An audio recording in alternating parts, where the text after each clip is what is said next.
Betty la Fea, temporada 2, capítulo 9.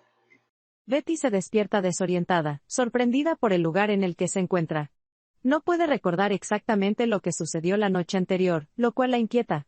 Mientras intenta ubicarse, Esteban entra en la habitación con una bandeja de desayuno, mostrándole una sonrisa comprensiva. Le lleva el desayuno a la cama y Betty, aún confundida, le pregunta dónde está. Esteban, con tono suave, le explica que están en su casa y que la noche anterior. Pero antes de que pueda continuar, Betty lo interrumpe rápidamente, sin querer escuchar los detalles de lo que sucedió. Prefiere no revivir lo que sea que haya pasado. En lugar de eso, le pide a Esteban que le pase su celular, ya que necesita hacer una llamada urgente. Le preocupa llegar tarde a la junta en Ecomoda. Esteban, intentando ser atento, le ofrece llevarla él mismo a la oficina, pero Betty lo rechaza con firmeza. Le dice que no quiere llegar a Ecomoda acompañada por él, ya que eso solo alimentaría los chismes en la oficina, así las apariencias y evitando convertirse en el centro de atención. Mientras Mila está en el apartamento de Ignacio, su curiosidad se despierta al encontrar una llave que parece importante. No puede resistir la tentación de investigar, así que decide averiguar a dónde pertenece la llave. Guiada por su intuición, se dirige a una pequeña caja fuerte que descubre en uno de los rincones menos obvios del apartamento. Cuando la abre, se encuentra con una serie de documentos que la dejan helada. Los papeles detallan un seguimiento exhaustivo de la familia Mendoza, con especial énfasis en Mila.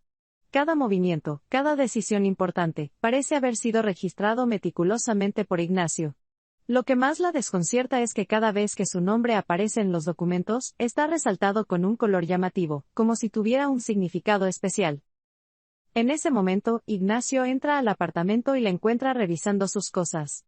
Con un tono frío, le dice que no le gusta que husmeen entre sus pertenencias, preguntándole por qué la está vigilando. Ignacio, intentando mantener la calma, niega cualquier intención siniestra. Le dice que esos documentos son simplemente parte de un estudio que está realizando para Ecomoda. Mila, sin embargo, no está convencida. Señala que todas las acciones relacionadas con ella están resaltadas y lo acusa de querer apoderarse de ellas. Le pregunta directamente qué es lo que realmente quiere. Ignacio, después de un momento de tensión, la mira fijamente y le responde con una mezcla de sinceridad y manipulación: lo que quiero es a ti. La sala de juntas de Ecomoda estaba llena de tensión. Todos los directivos estaban ya sentados, listos para comenzar, pero había una ausencia notable. Betty aún no llegaba. Ignacio, impaciente y con una actitud algo prepotente, propuso que comenzaran la reunión sin ella. Sin embargo, Mila, en un gesto firme, se opuso tajantemente. No vamos a empezar hasta que Betty esté aquí, declaró, dejando claro. Justo unos minutos después, Betty entró apresuradamente en la sala.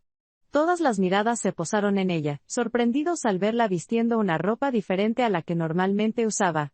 En lugar de su habitual atuendo, llevaba una prenda de Mila que Nicolás le había llevado para que pudiera llegar a la empresa a tiempo. La tensión en la sala se hizo palpable, especialmente cuando Betty tomó asiento, sintiendo las miradas inquisitivas sobre ella. Mila no perdió tiempo y tomó la palabra, dejando claro que tenía algo importante que revelar.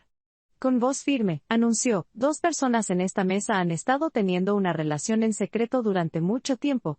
Al escuchar estas palabras, Betty comenzó a tener destellos de recuerdos confusos de la noche anterior con Esteban. Nicolás, por su parte, también empezó a recordar la noche que pasó con Patricia, pero antes de que pudiera decir algo, la voz de Mila lo sacó de sus pensamientos. Mila continuó, revelando que las personas involucradas en esa relación secreta no estalló cuando Mila añadió que Ignacio no solo había estado en una relación con ella, sino que prácticamente vivían juntos. Pero lo peor estaba por venir. Mila reveló que Ignacio tenía información detallada de todos los empleados de la empresa, con fotos incluidas, y que había sido él quien instaló las cámaras ocultas dentro de Ecomoda. La revelación desató el caos. Armando se levantó enfurecido, con claras intenciones de golpear a Ignacio, pero fue detenido por los demás. La situación se estaba saliendo de control. Betty, tratando de mantener la compostura, exigió la carta de renuncia de Ignacio de inmediato, advirtiéndole que si no la entregaba, ella misma lo despediría en ese instante. En ese momento, Marcela intervino para defender a Ignacio, argumentando que él solo estaba vigilando lo que Armando y Calderón hacían en la empresa.